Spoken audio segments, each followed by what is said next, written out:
Graça, paz e alegria. A porção de hoje recomendada para a leitura da Bíblia em um ano no plano sequencial é Neemias do capítulo 11 ao capítulo 13. As pessoas que aceitaram morar em Jerusalém são citadas com destaque. Isso por conta da realidade que a cidade estava se reestruturando depois do exílio. Ainda estava com poucas coisas em ordem, ia se ajustando aos poucos, sem contar que acabaria sendo a cidade que teria mais problemas, pois deveria ser a primeira que iriam querer fazer alguma coisa caso houvesse um ataque. Se não fosse a primeira a ser atacada, ela seria aquela que seria usada como exemplo, pois a história a colocava como uma cidade de destaque, onde morou o rei, onde estava o templo. E toda a nação foi para o exílio, é verdade, mas nós vimos lá em Esdras que a cidade que foi citada como rebelde nas crônicas do rei, quando ele permitiu que a obra parasse, foi Jerusalém. Então havia realmente uma questão envolvendo a cidade, por isso destaque para aqueles que optaram e aceitaram morar em Jerusalém. É claro que toda a terra estava retomando a sua atividade e outras cidades também precisavam ser habitadas. Mas alguns lugares seguiram com outras pessoas. No caso das terras que eram de Israel, quando o reino estava dividido, aquelas terras foram ocupadas por outros povos também. Agora não estava mais dividido, pelo menos oficialmente. Então alguma coisa já estava encaminhada nesses lugares. Mas agora, em todo o território, era tempo dos judeus colocarem as coisas em ordem em sua terra. Ser de fato o povo da terra, e não mais um povo que habitava no meio de tantos outros naquela terra. Afinal, aquele espaço era deles, era algo dado pelo Senhor para eles. Muitos participaram da obra de reconstrução do muro, mas a obra precisava ser confirmada e dedicada, era tempo de fazer essa dedicação. Muitos foram registrados nominalmente, porque, claro, mereciam destaque. Precisamos nós tomar cuidado com isso também em nossos dias. Nós precisamos dar honra a quem tem honra, registrar na história aqueles que fazem parte da história. Não há necessidade de exageros, como muitos fazem, com bustos, imagens e tantas outras coisas. Basta o reconhecimento mesmo, dizer que participou, citar e lembrar da história. Isso é sim muito importante. Além dessa citação servir para esse reconhecimento de que fez parte da história, alguns nomes são citados agora porque seriam os responsáveis, a partir desse momento, pela lembrança da própria genealogia. Eles conseguiram provar, diante daquelas listas imensas, desde Crônicas, passamos por Esdras, também tem a lista em Neemias, eles conseguiram provar que eram, a partir dessas listas, que eles faziam parte das famílias, que eles faziam parte do povo de uma das tribos. E a partir deles, então, os novos filhos e filhas seriam igualmente da mesma família.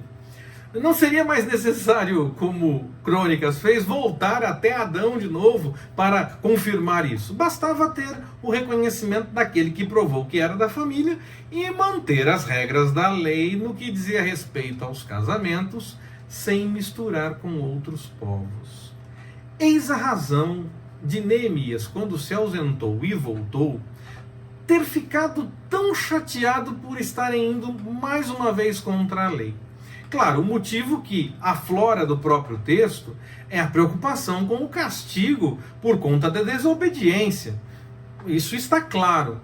Mas também havia essa preocupação com fazer um novo levantamento genealógico das famílias, fazer tudo de novo por conta de uma mistura feita mais uma vez. Além do castigo que poderia vir por conta da desobediência, tudo estava perdido naquele trabalho que foi feito e teria que ser feito de novo se não fosse colocado em ordem. Essa situação com Neemias, dos casamentos misturados, não parece ser a mesma que aconteceu lá com Esdras. Parece que é uma situação posterior, talvez esteja acontecendo de novo, estivesse retomando essa prática depois dos acontecimentos com Esdras, porque lá foi necessário um grande levantamento para resolver.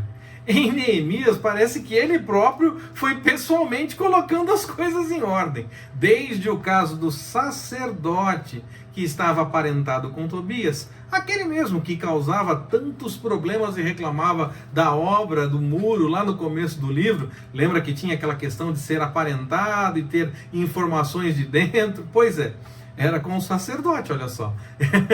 O texto já tinha comentado antes e agora vem a confirmação.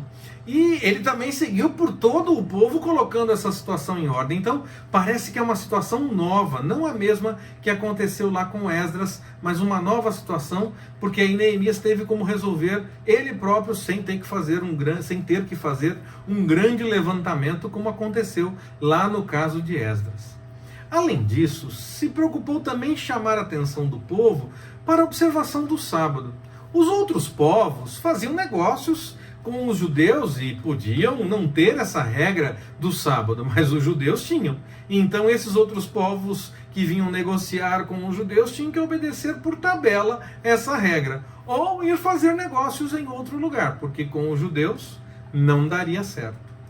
E ainda teve a questão de trazer o sustento para levitas e sacerdotes. Se eles estavam separados apenas para as coisas do templo, era sim necessário sustentar, porque eles também comem, bebem, se vestem, fazem tudo como todas as outras pessoas fazem.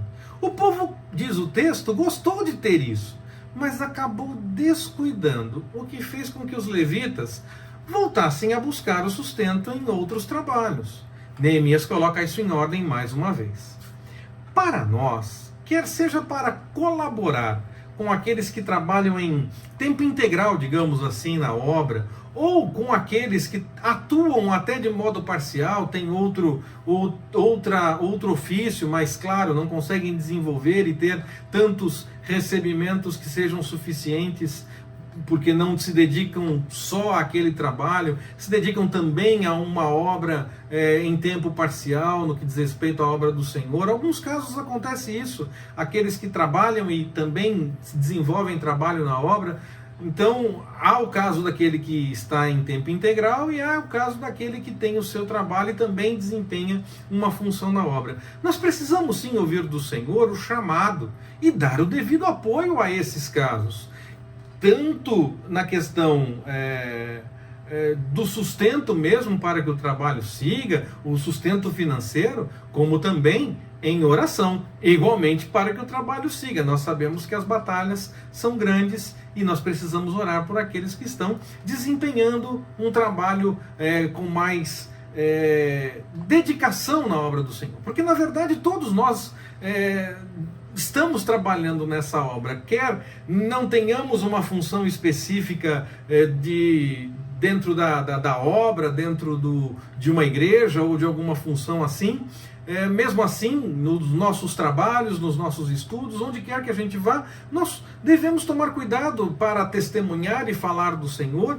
e estamos todos sim trabalhando na obra. Mas alguns têm trabalhos específicos na obra, estão trabalhando realmente para que aquela igreja esteja em funcionamento, esteja com as coisas em ordem, estão no campo missionário.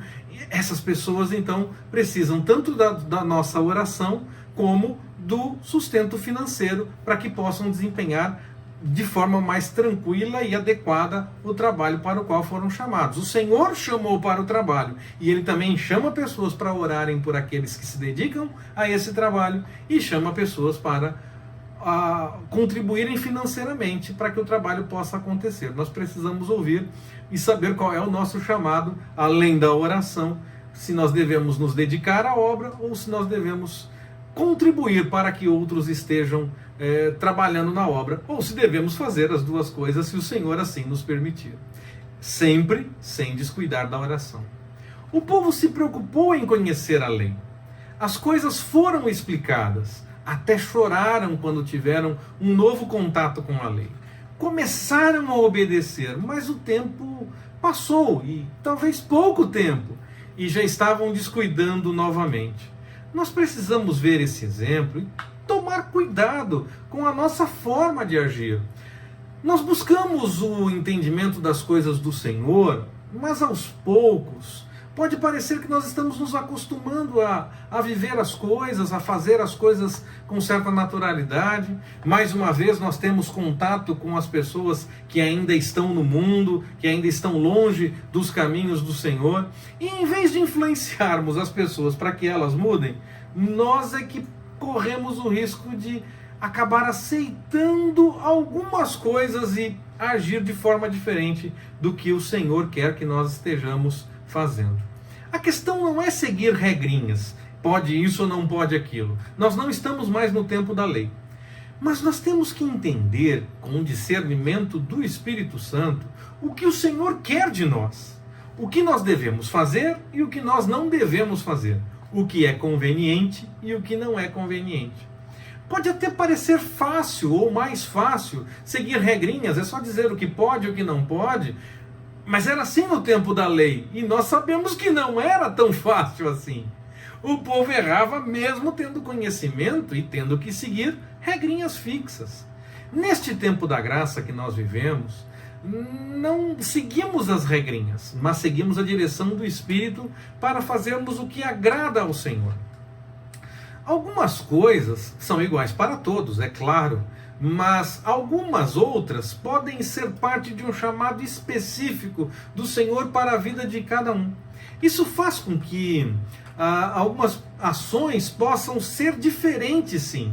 Algumas pessoas podem fazer uma coisa e outras fazer outra, porque o Senhor está querendo mostrar um testemunho mais abrangente e cada um vai mostrar de uma forma, desde que seja buscando a vontade do Senhor com orientação do Espírito Santo.